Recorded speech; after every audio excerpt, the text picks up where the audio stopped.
Après la publication du gouvernement Souminois II, de nombreuses langues se délient au sein de l'opinion publique au sujet du choix des ministres dans un gouvernement. À l'occasion de ce remaniement, plusieurs personnes ont fait le constat selon lequel il y a des ministres qui semblent éternels dans ce gouvernement car leurs noms reviennent à chaque nomination.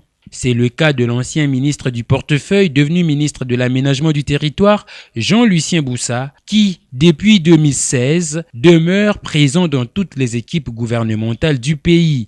Il est soit permuté, soit maintenu, mais jamais débarqué. Interrogé à ce sujet, Jean-Lucien Boussa a répondu sans vergogne que ce sont ses performances qui lui valent sa longévité dans le gouvernement. Pour se justifier, Jean-Lucien Boussa a notamment cité l'exemple du ministre russe des Affaires étrangères qui aurait déjà plus de 40 ans à son poste. Pourtant, en prenant cet exemple du ministre qui évolue dans un régime dictatorial, le ministre Jean-Lucien Boussa semble avoir confondu le régime politique dans lequel évolue son pays, la RDC, au régime autoritaire et dictatorial russe. En dehors de Jean-Lucien Boussa, il y a d'autres figures qui jouissent maintenant de leur longévité dans le gouvernement malgré leur bilan jugé mitigé, entre autres Julien Paluku, Augustin Kibasa Maliba, Didier Boudimbu et bien d'autres accusés à tort ou à raison de faire le tourisme ministériel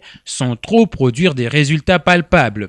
Le peuple paraît nager dans l'incertitude de voir le changement tant attendu sur ses conditions de vie socio-économique.